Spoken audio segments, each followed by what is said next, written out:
દરેક પુરુષ અને સ્ત્રી એકબીજા માટે અજાણ્યું વ્યક્તિ છે.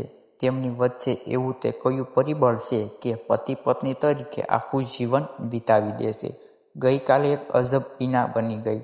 હું અને મારા પત્ની સાંજે નોકરી વ્યવસાયથી નવરાશ લઈ કબાટમાં જૂની પુરાણી વસ્તુઓ કાઢવા બેઠા. બાળપણથી કોલેજ સુધીમાં જે હું ભણ્યો હતો એ મારા હાથે લાગ્યા. આમ તો મને એવો સંગ્રહ ઘણો ગમે એટલે ઘણું ખરું રહેવા દીધું હતું.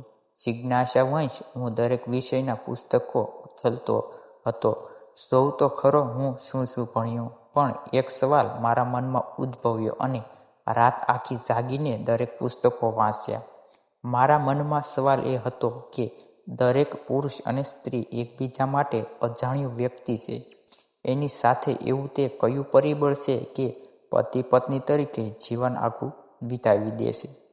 બસ આ સવાલનો જવાબ હું દરેક પાઠ્યપુસ્તકમાં શોધી રહ્યો હતો, પણ ક્યાંય મળ્યો નહીં. આખરે એમાં સવાર થઈ ગઈ અને કંટાળીને હું પુસ્તકો એક બાજુ મૂકી દીધા અને અચાનક મારી નજર મારી પત્ની પર પડી, જે આંખો બંધ કરીને સૂતી તો હતી પણ હકીકતમાં જાગતી રહી હતી. કુતૂહલવશ એણે પૂછ્યું કે આ પુસ્તકમાં તમે શું શોધતા હતા? એ આખી રાત જાગતા રહ્યા? આમ જોવા જાવ તો એ પણ આખી રાત દરમિયાન જાગતી જ રહી હતી અને મારા પ્રત્યેક હાવભાવ એ જોઈ શકતી હતી.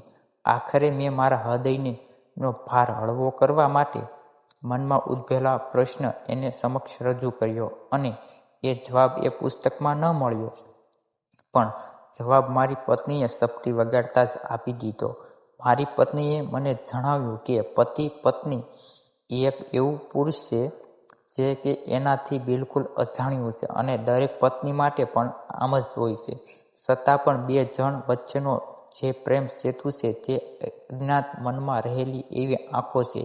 જે પતિ હંમેશા પત્નીમાં ક્યાંક ને ક્યાંક પોતાની માની છબી જોતો હોય છે, તેવી જ તેની સાર સંભાળ રાખતો હોય, દરેક ઈચ્છાઓ માન આપે, એના પરિવાર સાથે જોડાયેલો રહે અને બીજી તરફ પત્ની એના પતિમાં એનું સર્વસ્વ એટલે કે એમના પિતાની છબી જોતી હોય છે. બસ આ જ પરિબળ છે કે પુરુષ અને એક સ્ત્રી એકબીજા માટે અજાણ્યા હોવા છતાં આખું જીવન એકબીજા સાથે પતિ પત્ની તરીકે વિતાવી દેશે.